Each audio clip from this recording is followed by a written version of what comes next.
Hey guys, welcome to Homesteading with Taryn. Today I'm going to take you on a little walk or a little introduction video of the layout of my homestead. Right, let's go for a walk. Let's go and see. So we're taking a walk down my driveway. On the right hand side here you'll see there's some chopped wood that we make ourselves. That wood comes from trees like this. It's called the black wattle, or it could be a silver wattle. I'm not 100% sure. It grows here like a tremendous weed, and there are a whole lot more of them over there. We cut them down and we burn this wood as firewood. This is what we use to keep ourselves warm, especially at this time of the year. It is our winter here in South Africa.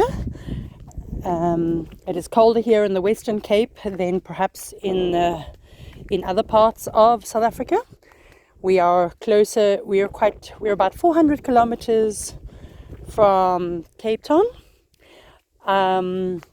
We live on the foot of the Robertson Pass. The Robertson Pass is just to your right. It is the mountain range between Hartenbos, or let's say Mossel Bay, and Oudtshoorn. Oudtshoorn's a little Karoo town, so as you go over the mountain pass, the landscape changes. You do not see much of the greenery that you would see over here. You see a lot of perhaps fynbos and little bushes, but not very many trees. All right, so here we come up to our small little garlic patch. Let me see. There's some garlic busy growing. There it is over there. Okay, that we will harvest in December. It is now June the 8th, I believe, 2023. We lost a few of our garlic seedlings to guinea fowls, which came and scuffed out the little seedlings. Right, here we are going to go and take a little walk. I hope you can see clearly. This is our home property here on the left hand side, over here. I'm just taking you for a walk through the bush.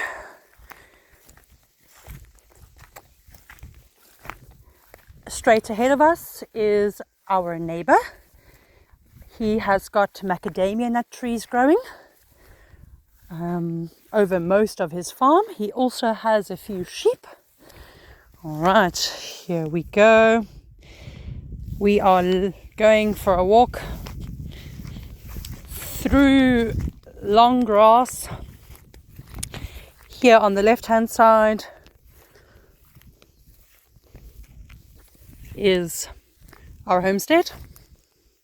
Okay, we are coming in the bottom, let's say the bottom fence. Okay, hope you can see nice and clearly.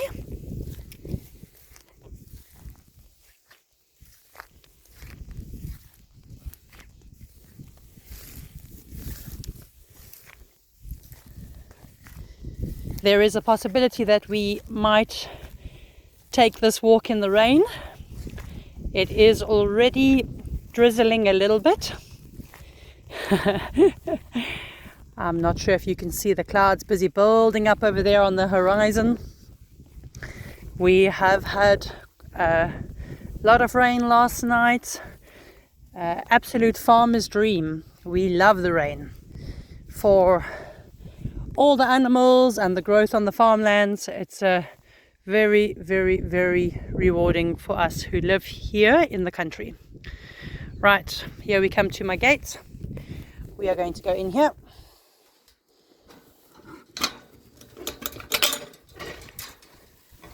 Oh, hello. Here we've got Bella. Okay, give me a moment. Hello, Bella. Bella is a... No, sit. Bella is a Rhodesian Ridgeback. She is part of our security team. There are 2 members of our security team. There is Bella, and over there is Tyson. He's a staffy and she's a ridgeback. They help us daily to keep the baboons out of our fenced area. Right, we are going to take a walk this way. We have a tremendous baboon problem, so sometimes it's quite hard to grow vegetables because the baboons wish to have what you grow. That and the little grey monkey, it's called a vermin monkey. They manage to come through the fence sometimes. We've even got an electric fence on the top. That has really helped us to keep the baboons away. So the dogs and the electric fence work in a combination to help keep the baboons out. Right, so over here, this is going to be my vegetable garden to be. As you can see, it's quite wild and overgrown. This is going to be what I start tackling next. It is winter time, so it's a very, very good time to get the garden beds ready and all the weeds out in order for us to plant some vegetables in September, which is our springtime in South Africa. So if watching homesteading videos interests you, subscribe to my channel to see what we get up to in this homestead. All right, let's take a walk. Let's go on. Here we come up, we're just taking a walk through my garden. There I've got some rosemary. There I've got some basil. Oh, there's a broken piece of basil. That could have been the chickens or the dogs. Over here I've got one of the avo trees which we are busy growing. And next to it we've got we call it a gooseberry.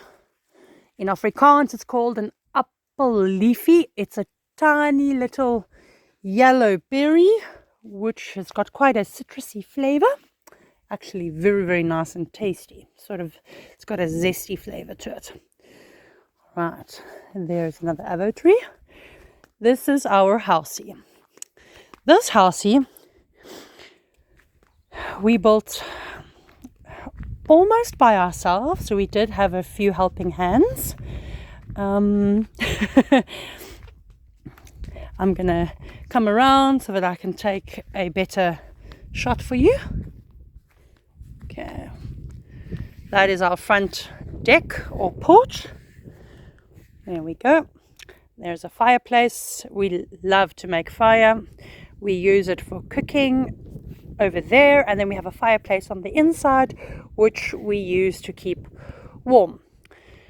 All right, let's keep going. Over here you'll see some buckets of water. This is what the geese choose to play in. Oh, there they are. Hello, Hans and Gretel. Here are our two geesey friends. They're just pets. They don't do much other than walk around and, let's say, make compost. They help us to keep the grass nice and short as well, but they're actually just pets. They're beautiful and they're actually quite sociable little animals. All right, go. That's the side of the house. It's just an open plan house with a bathroom, a bedroom, a lounge and a kitchen. And we have a fireplace right in the middle to heat up the whole area. Oh, let me go this way. I missed this, I'm sorry. On this little building over here, we call this our solar room. There are our solar panels, and inside are our lithium-ion batteries. Right, there we go. And next to it is another little room. That's basically sort of like the spare room. I must warn you, we do not have central heating or any form of aircon. Aircon comes from an open window, and central heating comes from a fireplace. All right, we are now going into the next camp. This is the other camp that we have. That is a small, we call it a little hooky. It's for baby chickens when we have them, just to protect them from predators. We have birds and dogs, and yeah, so we often put them in there just to keep them safe with their mommy, especially right in the beginning.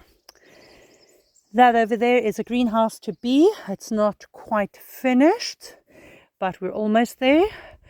Our winters are quite long here in the Western Cape, and for example, things like tomatoes and pawpaws do not like the cold, so I'm hoping to be able to use my greenhouse for some of the vegetables that don't like growing outside. All right, in here, as you can see, is also quite wild. In here we have got grafted avo trees, various types and various ages. Let me just take you to one of them. This is also an area which I need to get cleaned up. So these are part of the daily tasks of living in a homestead. There we go. Here is our baby avo. All right. This one is probably about 3 years old. Okay. I'm going to take you to one of them that actually still has an avo or two on it. Let me see if I can find an avo. I don't think we picked them all. No, we didn't. There we go. There's some avo. As I say, these trees are about 3 years old, and they already gave us our first harvest.